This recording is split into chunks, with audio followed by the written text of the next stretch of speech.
Now we're on YouTube. Let me just put my little participant window up there. See everybody. Okay, Madam Clerk, we good to go? We are. Thank you very much. Okay, Council, I'd like to officially call this meeting to order at 1:01 p.m.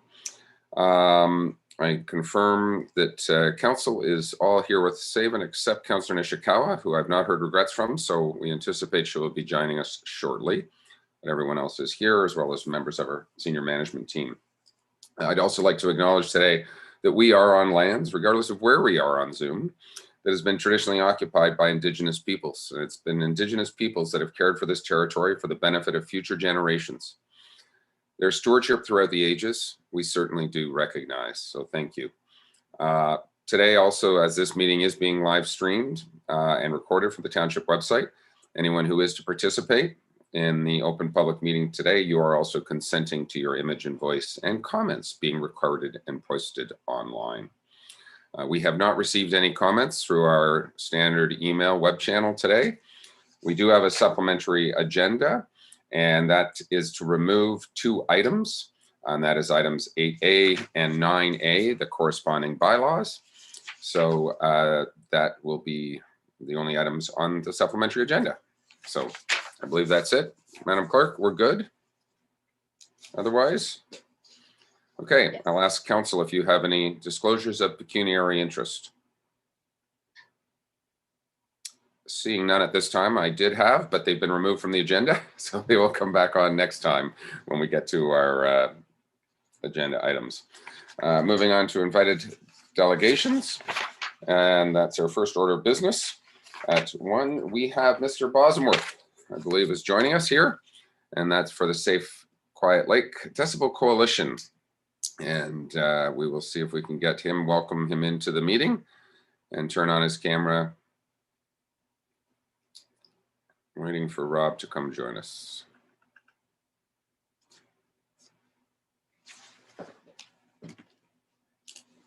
I don't see him yet. He's just on his way in. He's on his way in. It's a long walk. Get rid of that. Okay, unless he's showing up on a different screen, but he shouldn't, because he should be on that first screen for me.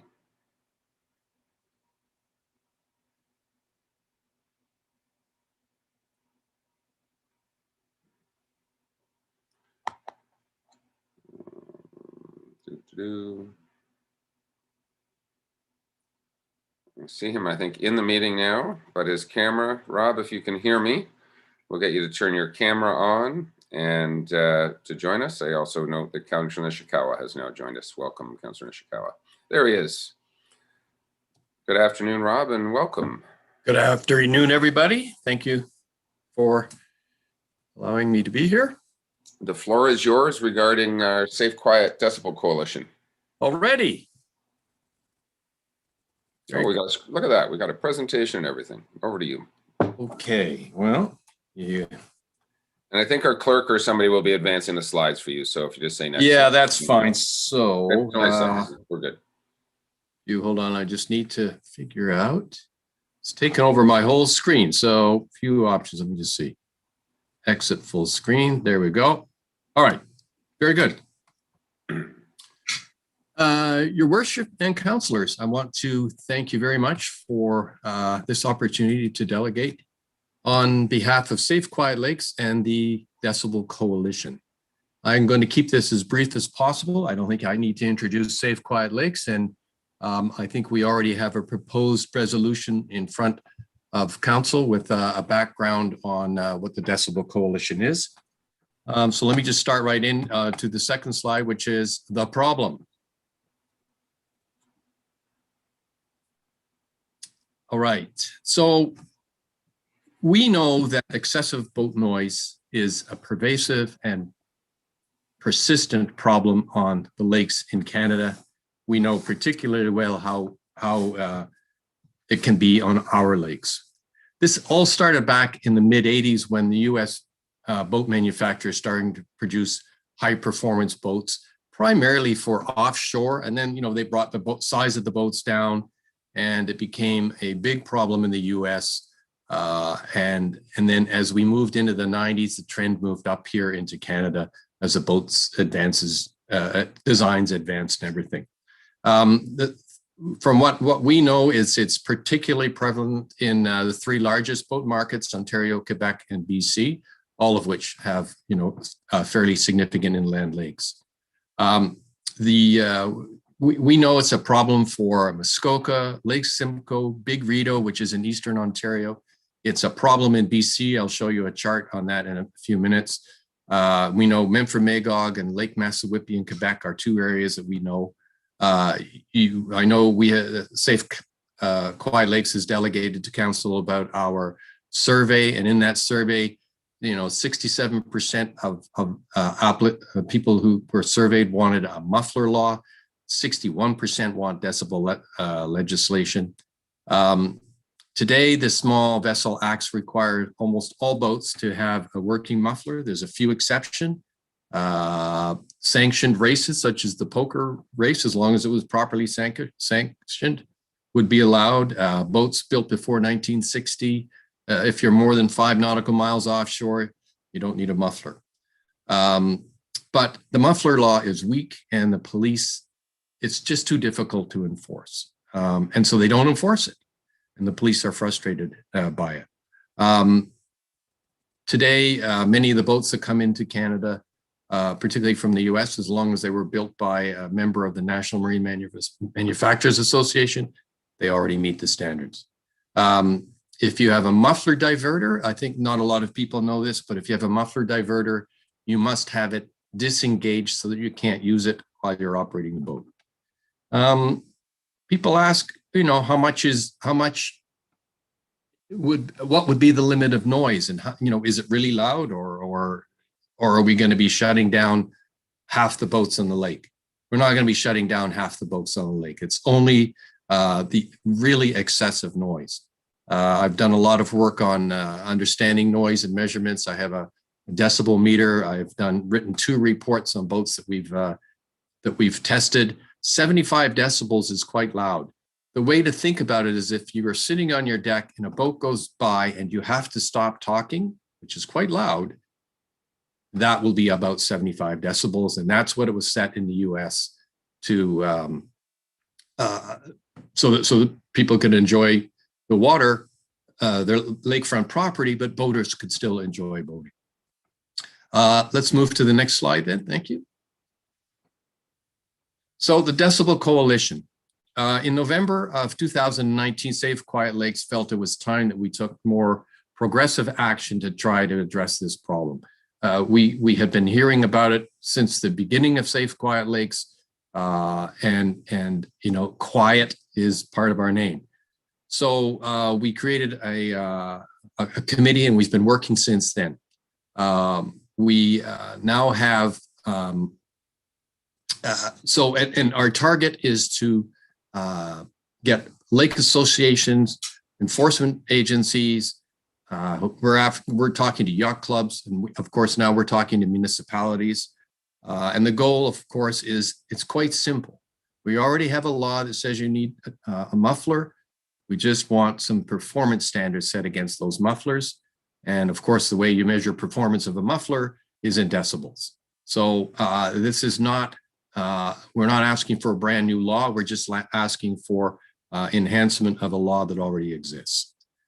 Interesting enough, as I said, this problem started in the 80s in the US. So they've had effective in 27 to 30 states, depending on who you talk to. They have legislation. It's all based on something called the Model Noise Act, which was put together by the Association of Marine Legislators. Most of them follow it. The decibel standards, there's 2 different standards. They are, in most states, the numbers are very consistent. And importantly, any boats in Europe must be manufactured to essentially the same standards. We're not looking for anything, asking for anything that is not already in place in 2 of the largest boat markets in the world. So we're very, this is not something that outrageous. So let me tell you how we've done in our last year and a quarter. We're really particularly excited about a couple of things that have happened. So a lot of this is just through hard work. but we've also had a little bit of luck on our side. We have over 20 members. We get one or two, one a week coming in. I think we're up to 24 now. We have members in BC. We have lots of members in Ontario. And we have one member and soon to be two, I would think, in Quebec. They represent over 12,000 cottage owners and their families. We have representatives in British Columbia. They even have some local decibel coalitions that they formed there. Our people in BC are working on all of Western Canada. So we're talking to people in Manitoba, Saskatchewan, and Alberta. But the luck is Transport Canada at the last Canadian Marine Advisory Council opened up the door to talk about and updating this portion of these small vessels regulation. So we're very excited about that. We met with them a week and a half ago. The topic will be at the next Canadian Marine Advisory Council meeting, and we will be actively in that.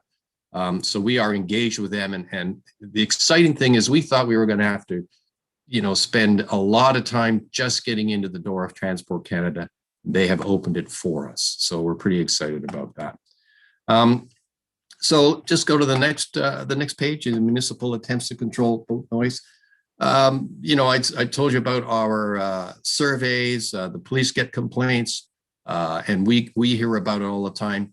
We're not the only ones. You can see in the mid 2000s, there have been 6 municipalities in Western Canada who've have enacted legislation or have taken action to address excessive boat noise.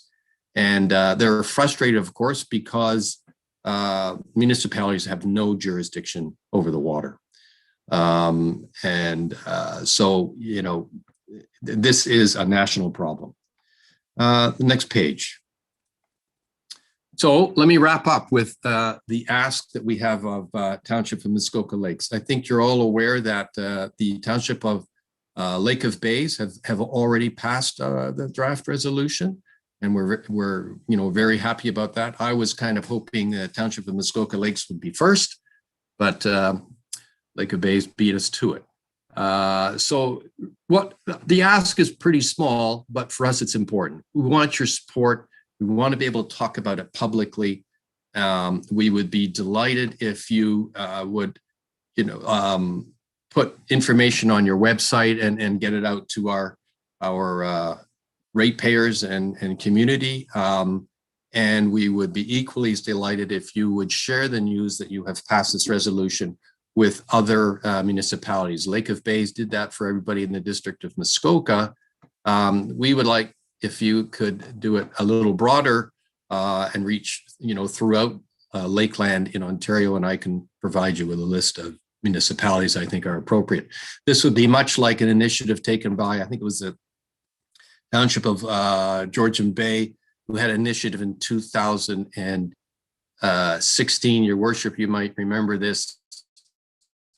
They passed a resolution.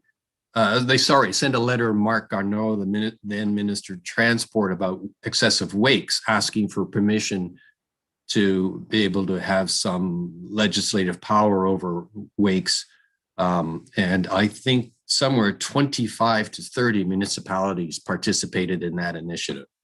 If we could get that kind of uptake on the Decibel Coalition, that would send a very powerful message to the Ministry of Transport. So let me stop there and ask you, I'll open it to questions to the group. Thank you very much. We'll probably stop screen sharing. I think we were about a slide behind regarding the official ask throughout the presentation, but it is in the presentation slide deck, so that's not your problem. We're all good there. And I'll work my way through our council list for some questions. Councillor Kelly, first in line. Thank you, and through you to Mr. Bosomworth, great presentation. Good, extremely worthy cause. I have a question that you can help me with. I don't understand what the argument from boat owners is against muffling the sound.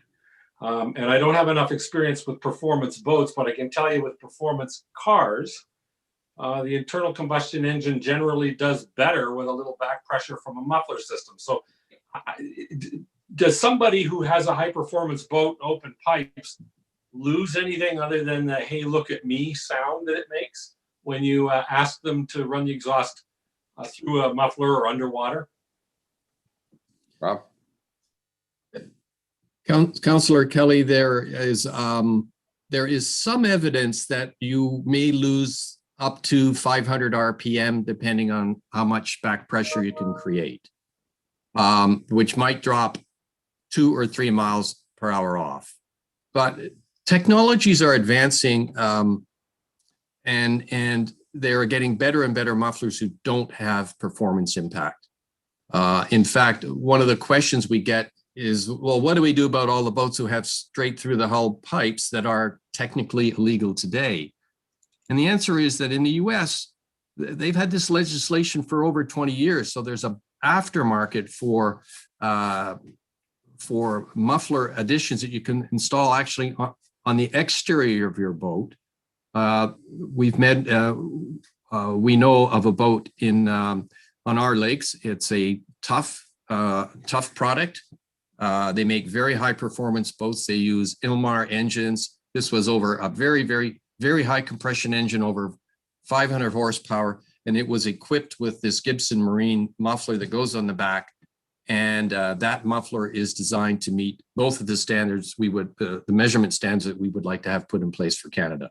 So, I think there's a belief that the performance is affected, but if it is pretty minor when we're talking about people doing, 100 miles an hour. Okay, thank you. Councillor Bridgman, then Councillor Mazan. Thank you, Your Worship, and through you to Rob. And I know that Councillor Mazan and myself sponsored this. I know this was high on my list of complaints last summer, especially at 8 o'clock in the morning when these things would go by. And I am just so impressed at how far you've gone so quickly in terms of the Canada and your support for it. So thank you for that. And I think I probably won't need to speak when we get to the actual resolution, but I have full support for it, and good luck. Well, thank you, Councillor Bridgman, for you and Councillor Mazan for sponsoring this resolution. It's a great help.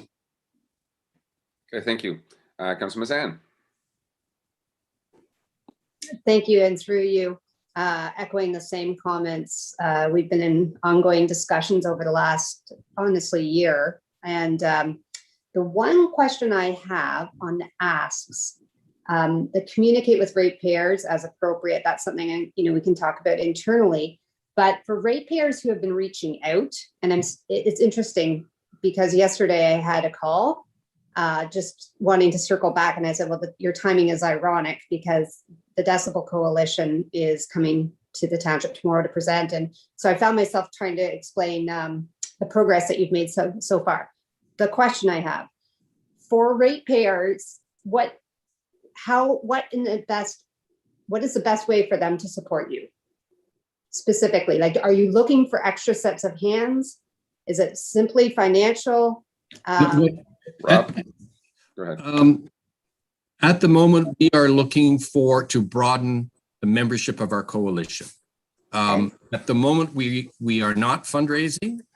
We may not have to fundraise if Transport Canada keeps their door open and is highly amenable for what we're doing. Then we won't need to hire a lobbyist. We might, but we don't know that yet, and we're ready to sort of push the button to do that. We have a very hardworking coalition. I'm not really looking for new members, but I am looking for new lake associations. So the more lake associations we could have. So if your rate player is a member of a lake association that is not a member of the Decibel Coalition, then they could encourage their lake association to join our coalition. And I'm the main contact, but maybe one of our our committee members actually works directly with them. So it's building the coalition. That's what we need. Okay. Right. Okay. Thank you. Anybody else? Any other questions at this time? I'll just comment, and I do appreciate it, and I think to Councillor Kelly's perspective, there are some boats that would be perceived as too loud already, but may fall under the 75 decibel level. I think Councillor Bridgman commented about a Sunday morning activity that takes place on Lake Muskoka in particular. Some of those boats are equipped with mufflers. They are, just a little bit more performance-oriented engines, and tend to make a little bit more noise. So, and you add 10 or 15 or 20 of them running down the lake at the same time, it compounds the issue in particular. So again, I'm certainly in favor of this, and happy to lend our support where we can. I will tell yourself, Rob, and for those people who are on Lake Rosso in particular, there's been a note about one boat in particular from the north end of the lake coming from Seguin. That boat this winter has gone down in Florida and is changing its exhaust system. It will be back, but the exhaust system is changed. So I found that out about 3 weeks ago. So Your worship, there will be many people on Lake Rosso that will be happy to hear that. and hence the reason I said that boat at 92 decibels, half a kilometer offshore.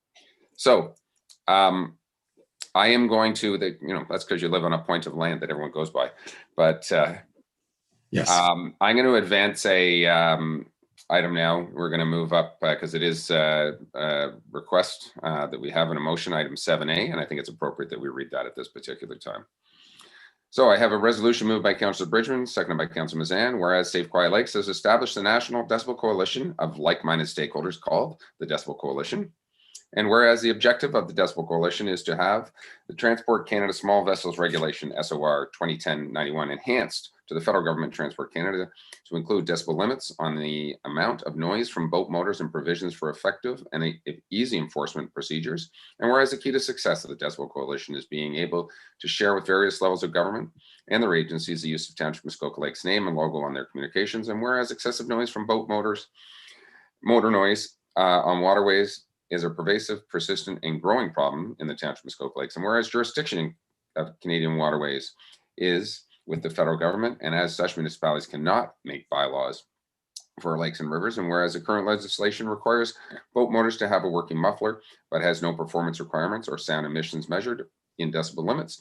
And whereas police are reluctant to lay charges with regard to the muffler law. And whereas Transport Canada has recently opened the opportunity to discuss and receive comments and possibility options for changes to the small vessel regulations with regard to boat muffler and sound emissions. And whereas Township Muskoka Lakes would welcome enactment of these improved regulations in the interests of our community. Now, therefore, be it resolved, the Township Muskoka Lakes will officially and publicly join as a member in the support of the Decibel Coalition and allow the Decibel Coalition to use the Township Muskoka Lakes name and logo and reference the township's membership in any of their communications with other levels of government, government agencies and committees, other Decibel Coalition members, and promotion of the Decibel Coalition's objective on social media and press, subject to the prior approval of the township, and communicate about the Decibel Coalition with the township community and encourage their support of the Decibel Coalition and encourage other municipalities to join the Decibel Coalition.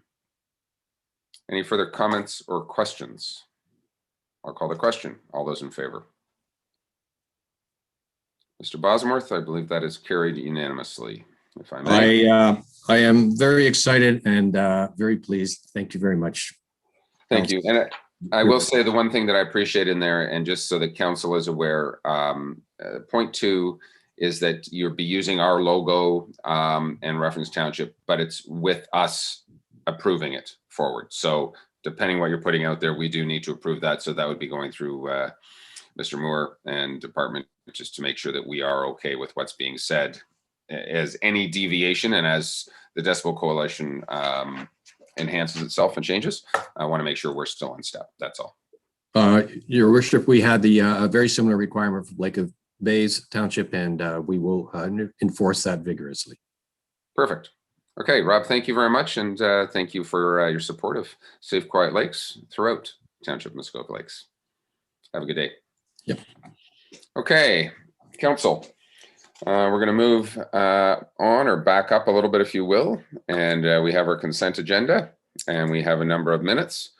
Is there anyone who noticed any correction or any issues with any of those minutes before I read the official resolution?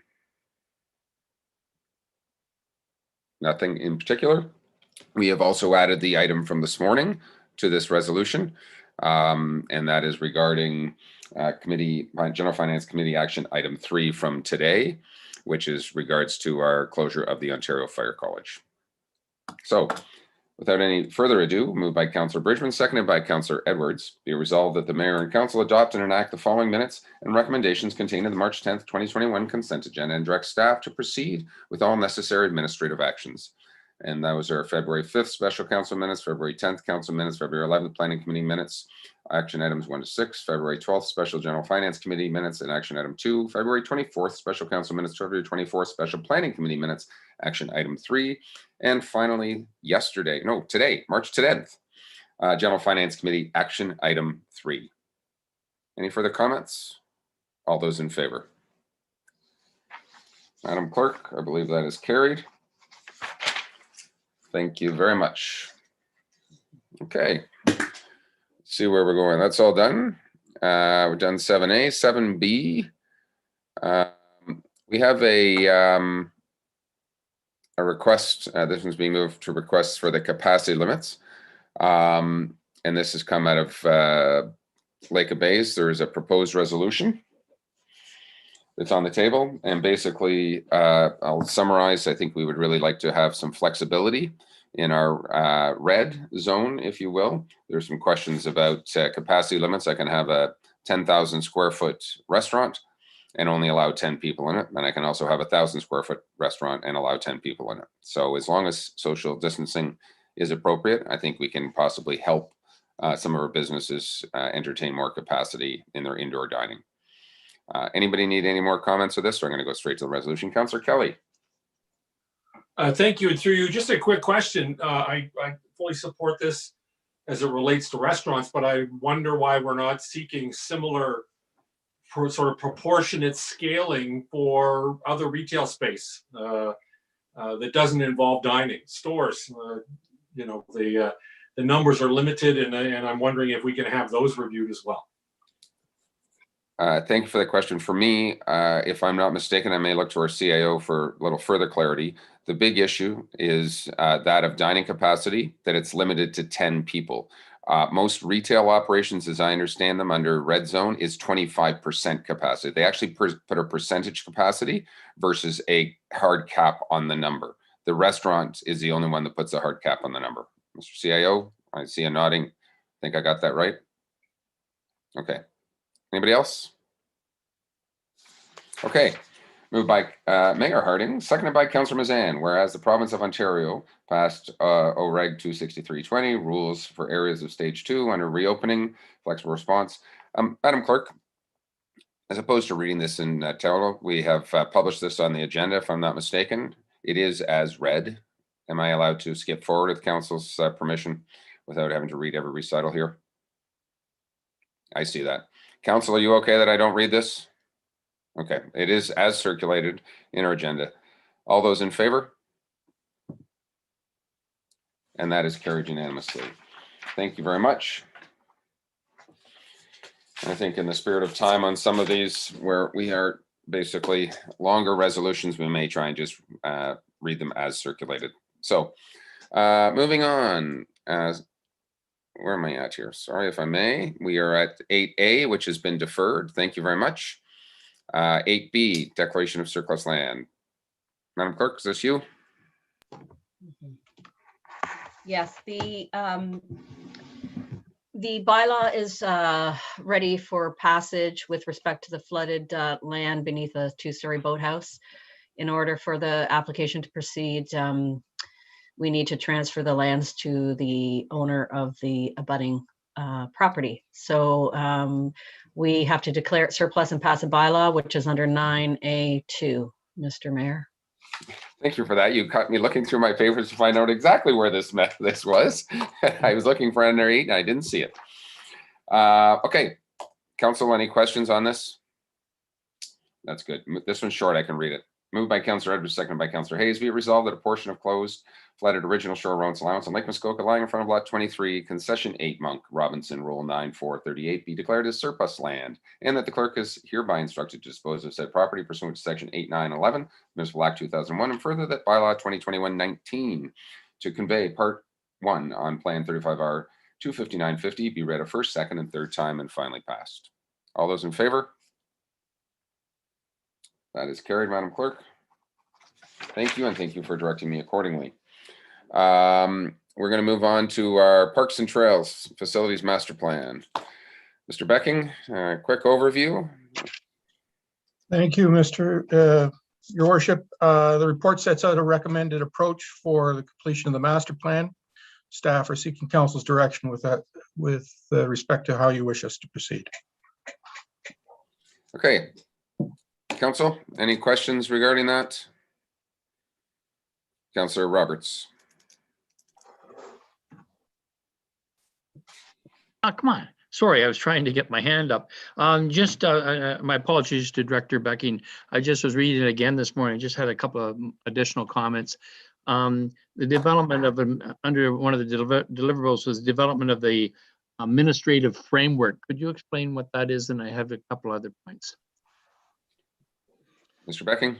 Your Worship, the intent there is to establish or at least give recommendations with respect to an administrative structure to oversee future parks and recreation operations. Thank you. And then somewhere in the appendix, I was going through it, and we mentioned different groups. I think we got to highlight the traveling public use of the parks and trails, and a study of their needs and desires. So I'll just take that as a comment to look at. Also, I was looking at the bylaw for parks and trails, and as you're aware, there's a list of about 7-8 mandates for the committee. And I would just ask that if you would go through it, make sure that those mandates are sort of addressed somewhere in the strategy master plan. Just do a review of it.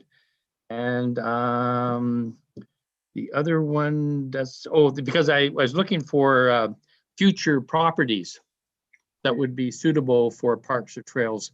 I couldn't see it, but it could be there. So that's all I have. Thank you very much. And Director Becking, it's obvious that that you hit the mark, in my opinion, on what we need on this RFP and this assessment of our parks and trails and recreation facilities. Thank you. Okay, thank you for that, Councillor Roberts. And I think your comments are duly noted as the development of the plan goes forward to incorporate those other items. Anybody have any other comments right now? Councillor Nishikawa.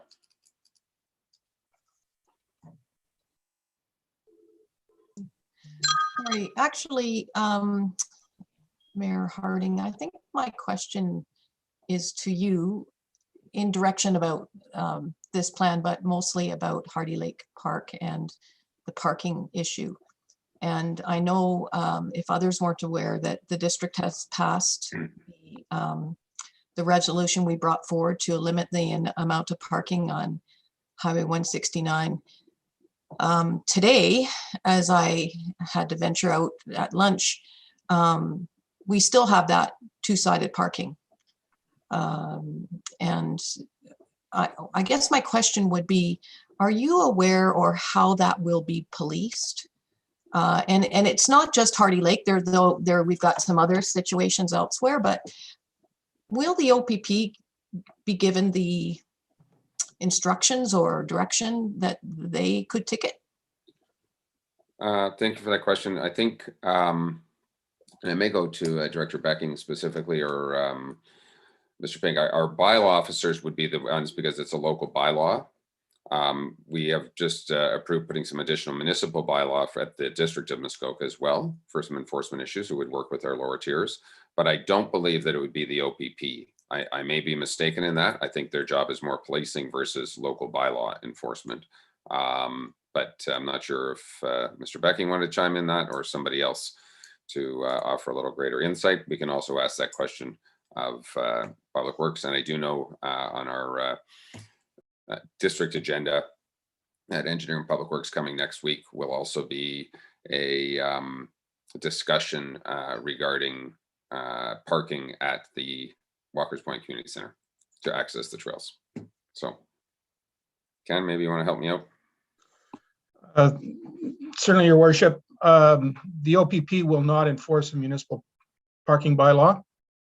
The bylaw itself is a district bylaw, so it has to be enforced by district designated bylaw enforcement officers. If they delegate that authority, if they delegate that authority to the local municipality, then we are also able to enforce the bylaw. Okay. Anybody else? Okay, I have a resolution moved by Councillor Hayes, seconded by Councillor Jaglowitz. Be it resolved, steering committee comprised of 7 members, 1 from each council ward, and 4 members of the public, be established to lead the development of recreation, parks, trails, and facilities master plan strategy in accordance with Township Procedural Bylaw, and the council waive the citizen member age requirement as provided in for Section 1110 of Township Procedural Bylaw 2019-79 to accommodate youth participation on the steering committee, and further the terms of reference attached as Appendix 1 to the report entitled Recreation, Parks, Trails, Facilities Master Plan Strategy and dated March 10th, 2021 be approved. And finally, that staff be authorized to issue a request for proposal for consulting services to create recreational parks, trails, and facilities master plan strategy. Any comments? All those in favor? Madam Clerk, we are carried on that one. Thank you very much, Council. Appreciate it. Mr. Becking, thank you. You got your work cut out for you. I'm going to move over to you, and we've got an award of tender, I believe it is, as my page just flipped. Baycliff Park Dock Rehab. Yes, Your Worship. The recommendation is to award to the lowest compliant bidder. Okay, Council, any comments on this specific recommendation? I'll read the resolution. Moved by Councillor Kelly, second by Councillor Nishikawa. Be it resolved that Council award contract T 2021-1 Baycliff Park Rehabilitation to CSL Group for the bid price of $39,600 plus HST, and that the Director of Public Works be authorized to execute the necessary documents to proceed with the rehabilitation work. Any further comments? I'll call the question. All those in favor? That is carried. Thank you very much. Another tender, and that is regarding stockpile, winter sand. I'm just going to go and read this one, I think. Moved by Councillor Roberts, second by Councillor Zavitz. Be it resolved, Council award contract T 2021-3 supply and stockpile winter sand to Dunwoodner Haulage. I probably screwed that one up. For the bid price of $143,490 $1,000 plus HST, and the Director of Public Works be authorized to execute the necessary documents with to proceed with the purchase. Any comments? All those in favor? That one's carried. I'm going to read another one. Moved by Councillor Everett, seconded by Councillor Hayes. Be it resolved the Council award contract T 2021-05 supply and place dust suppression to Miller Paving for the bid price of $93,330 plus HST, and the Director of Public Works be authorized to execute the necessary documents to proceed with the purchase. Any comments? All in favor? That one is carried as well. Thank you very much. Might have a little more discussion on this one. And this is regarding our Moon River dock replacement, but moved by Councillor Jaglowitz, seconded by Councillor Kelly. Be it resolved, the Council was award contract T 2021-12 Moon River dock replacement to General Building Services Inc. for the bid price of $216,000 plus HST, and that the Director of Public Works be authorized to execute the necessary documents to proceed with the purchase. Any comments on that one? Councillor Nishikawa. Thank you. I just find this very interesting, and Council might recall that we started out with getting bids in the millions. And I'm glad that we didn't rush forward, a year ago to do this, because it didn't seem like it was made good financial sense. So I appreciate the numbers that are coming forward now. Councillor Nishikawa, you took the words out of my mouth. I appreciate it as well. Anybody else? Any comments? All those in favor? That is carried. Thank you very much. Collective bargaining. We need to negotiate. We have a report, and Director Lehman, Sarah, has joined us. Sarah, would you like to add any comments to this at this particular time? Thank you, Your Worship. Not really, just that the report contains the recommendation for the committee. Next steps would be to bring forward a mandate, probably next month. And yeah, then we would be negotiating in May likely. We'd bring forward the agreement that we reach, we would bring forward to council for ratification. Thank you. You're very welcome. Thank you. Anybody else? Comments, questions?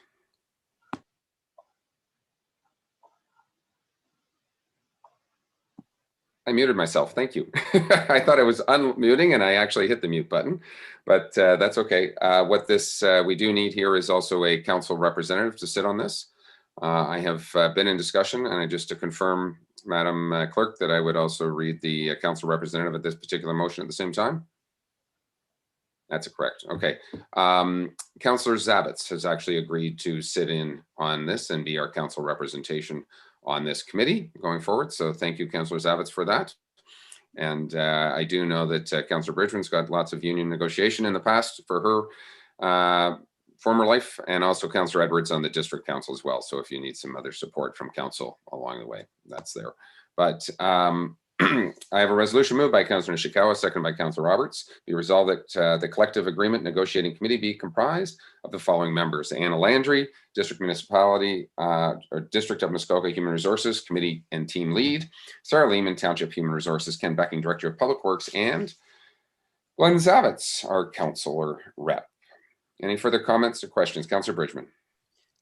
Thank you, Your Worship. I'm just curious, which union is it? Is it CUPE? Is it what's the name of the union we're negotiating with? Sarah? Yep, through you, Your Worship, it's OPSU. Right, that makes sense. Okay, thanks. Okay. You've all heard the question. All those in favor? And that, Madam Clerk, is carried as well. We're just trugging along here today. Let me just go forward here and see where we're at.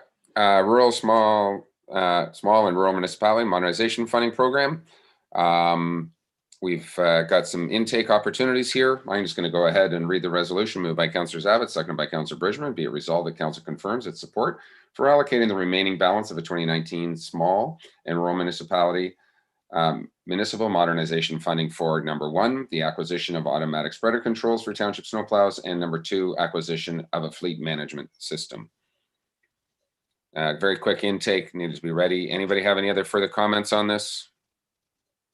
Seeing none, I'll call the question. All those in favor? That is carried. Thank you. There we go, Mark. You can go apply for some money. Thank you. Moving along, we have a, oh, did I go past one? Yeah, I may have gone by. Hang on. Bear with me, please. Small rural. Item 9A3, I believe, Mr. Mayor. 9A3. Yeah, no, I was reading that. I just jumped ahead. So thank you. We have a for request for a bylaw to agree for payment for the mayor and members of council for 2021. And that is a resolution that's moved by Councillor Kelly, second by Councillor Jaglowitz. Be it resolved that bylaw 2021-24 for the payment and remuneration to the mayor and members of council for 2021 be read at first, second, and third time and finally passed. This is, I guess, so we can get paid. All those in favor? That is carried. Thank you very much. 9A4. This is regarding some dog licenses and consolidated fees bylaw. I'm going to go right ahead. Moved by Councillor Nishikawa, second by Councillor Mazan. Be it resolved the following bylaws be read at first, second and third time and finally passed. Bylaw 2021-20 to control and license dogs in the Township of Muskoka Lakes, and Bylaw 2021-22 to amend Schedule D of the Consolidated Fees and Charges Bylaw 2018-87. Any comments on these two? Councillor Hayes, hand in the air. I just want to make sure that all of the rules apply to all of the dogs, whether they are visiting or whether they are permanent residents. And all dogs have to have a tag displayed, whether they're seasonal or whether they're residents. And I don't think it's, I think that's the intent, and that's, I'm asking is that what's actually in here? Because in some points it sounds like the seasonal people are exempt from a lot of rules. And I think our discussion was, if you were seasonal and you had a tag from someplace else, you did not have to get a tag in Muskoka Lakes. But if you did not have a tag to display on your dog, you would have to buy a tag from Muskoka Lakes. My recollection of the discussion was the same, and I'm not sure. I don't see Ms. Miners on the phone with us or on the Zoom call, but Mr. Pink, if you wanted to handle that, or Mr. Hammond, maybe.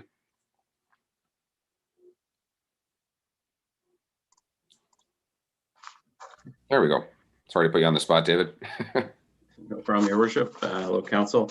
I believe the direction at the Planning Committee meeting when this bylaw was discussed was to not require licenses, only to require licenses for those dog owners who were permanent residents of the municipality. I believe the bylaw was amended accordingly. I believe the dog bylaw would be applicable. Further to Councillor Hayes' questions, the restrictions around the activities would be applicable to all dogs, but the license requirement would only be for those permanent residents. Councillor Hayes, supplemental. Supplemental through you. I can think of areas where there are no local dogs, but as soon as people come up from the city, they just let them go free. I think in order for Ms. Miners to do her job, if she picks up a dog, there should be some kind of identification on them. And if it's not a license from here, sorry, if it's a license from elsewhere, that's fine. I don't want to have them pay twice. But if they have no identification on them, then they should be obliged to purchase a license from the Township of Muskoka Lakes. Mr. Pink. We can add that clarification to the bylaw if that's the wish of council. I would suggest, I think that would be the wish of council, that just because somebody is seasonal doesn't preclude them from having their dog licensed somewhere. I think council's wishes would be that you don't need to pay twice, but certainly we would like, if you're going to have a dog here, that it's licensed either under this municipality or another municipality. So, okay, thank you. Those notes are duly noted. Councilor Nishikawa. Thank you. And I'm not going to expect this conversation to go too much further, but if we could have the conversation at another time. We again are going back to talking about seasonal versus permanent people. And throughout our conversations about the modernization and other things, I thought we were at the agreement that in fact, everyone is a resident of Muskoka Lakes that owns property here.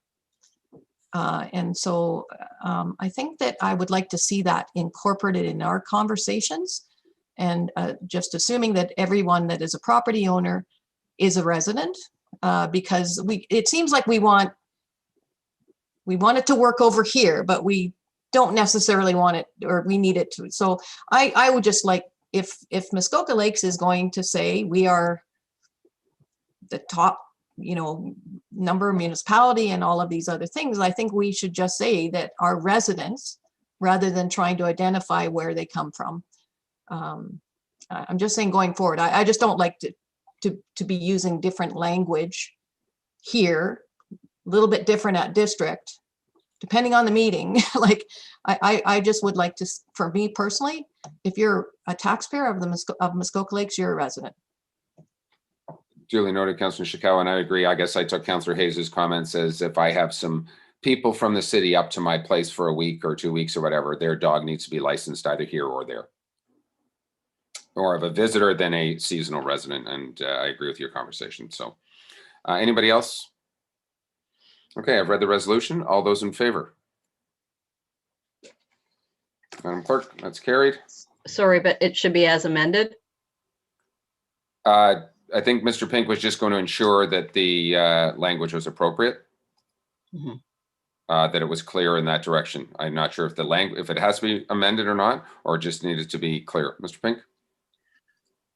I think we could add, thank you, Your Worship, we could add some clarifying language to that section just to make it abundantly clear that license will be required in another municipality.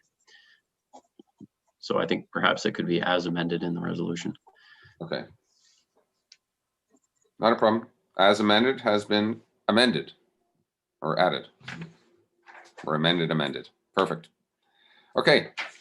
Thank you very much. I think that gets us to zoning bylaws, if I'm not mistaken. And we're going to jump to item 9B, and that's zoning bylaw regarding Niblet. Who wants to introduce this one? Mr. Sharp?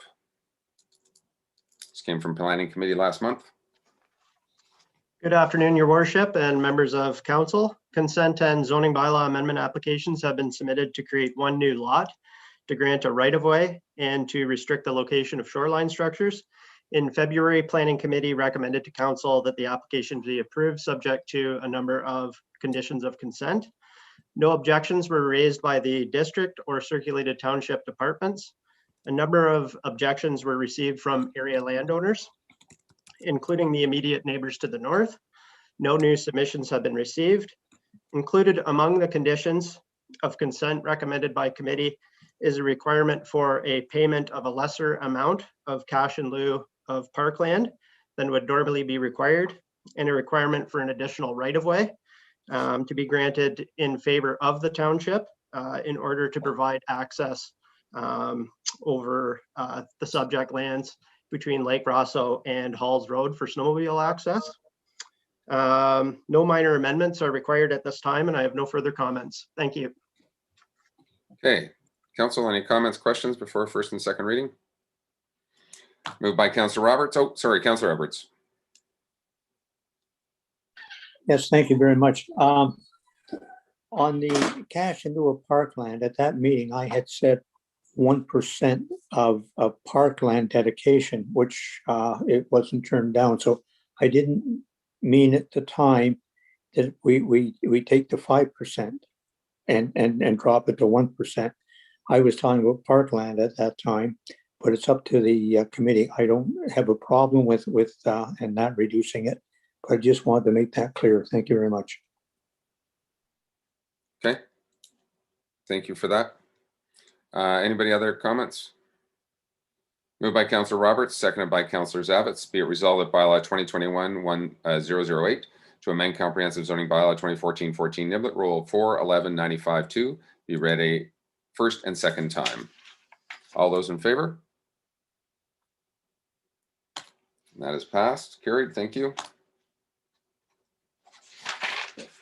And Mr. Sharp, there were no minor amendments, correct? That is correct. Okay, just as a point of clarification, I may have missed it in yours. We are recommending the cash in lieu drop to not 5%, drop to 1%, correct? Or we? That is correct. Yep. The Yes. recommendation of planning committee was to reduce Right. the amount from the standard 5% to 1%. Because they are granting a right of way over their property. For That the, is correct. Yes. Okay, just making sure that's covered off. Anybody else? Moved by Councillor Jagowitz, seconded by Councillor Hayes. Be it resolved that bylaw 2021-008 Niblet be read a third time and finally passed. All those in favor? That is carried.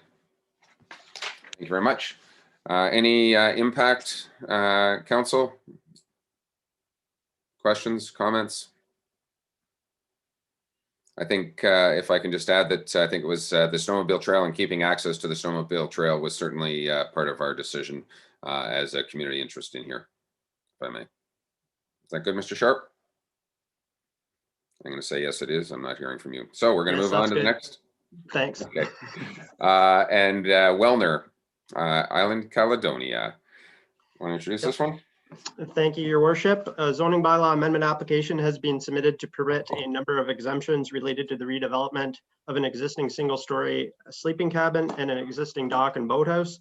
In February, Planning Committee recommended to Council that the applications be approved, subject to exemptions being removed that were related to the two-story boathouse. These exemptions relate to the size and use requirements of a two-story boathouse. No objections were raised by the district or circulated township departments. No public submissions were received and no new submissions have been received since Planning Committee. As per the recommendation of Planning Committee, a minor amendment is required to remove exemptions related to the second-story boathouse size and use. No other minor amendments are required. I have no further comments at this time. Thank you. Okay. Council, any comments for first and second? Councillor Mazan, moved by Councillor Mazan, second by Councillor Kelly. Be it resolved that bylaw 2020-131 to amend comprehensive zoning bylaw 2014-14 Wellner Roll 42674 be read a first and second time. Any comments? Councillor Nishikawa. Thank you. It's more of a general comment. When I reviewed this and the package that's in our agenda and some other, I'm concerned or confused as to whether committee and or council will be adopting the plans as presented in our package. And where I'm going with this is that I'm concerned that maybe everything that we discussed is not necessarily on these drawings, and that if we approve a drawing inadvertently, something can be moving forward.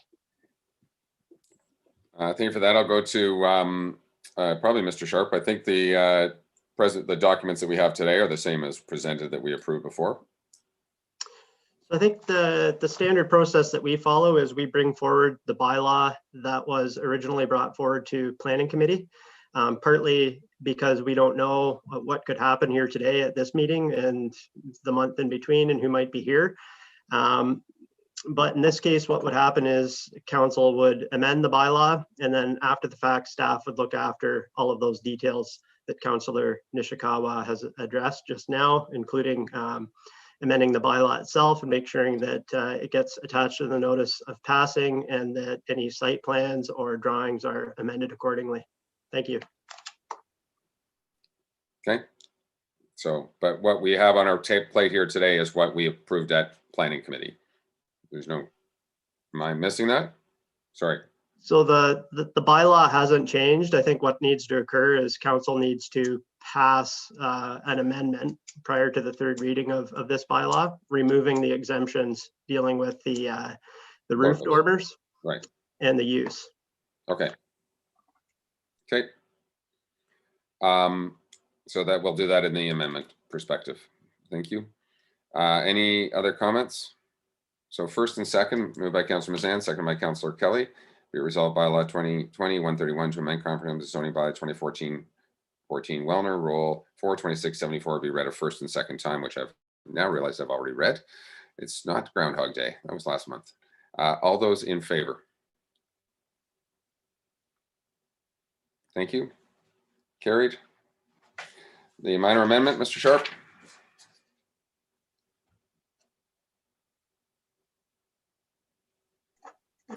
I believe. Sorry for the delay there. So the minor amendment is simply to remove the exemptions from section 4.1.7.7 and 4.1.7.15 of bylaw 2014-14.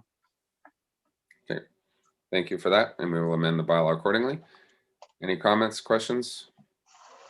Moved by Councillor Roberts, second by Councillor Nishikawa. Be it resolved that Township Council amend bylaw 2020-131 Wellner, and this amendment is minor in nature and does not require further public circulation, and is hereby approved prior to third reading. The minor amendment shall consist of the removal of the exemptions related to the size of the second story of the boathouse.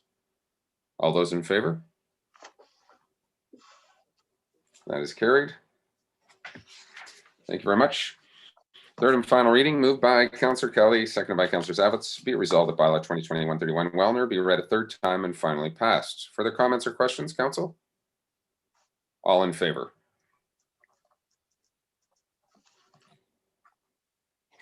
Council, effects from the public meeting that we had. Anybody want to chime in?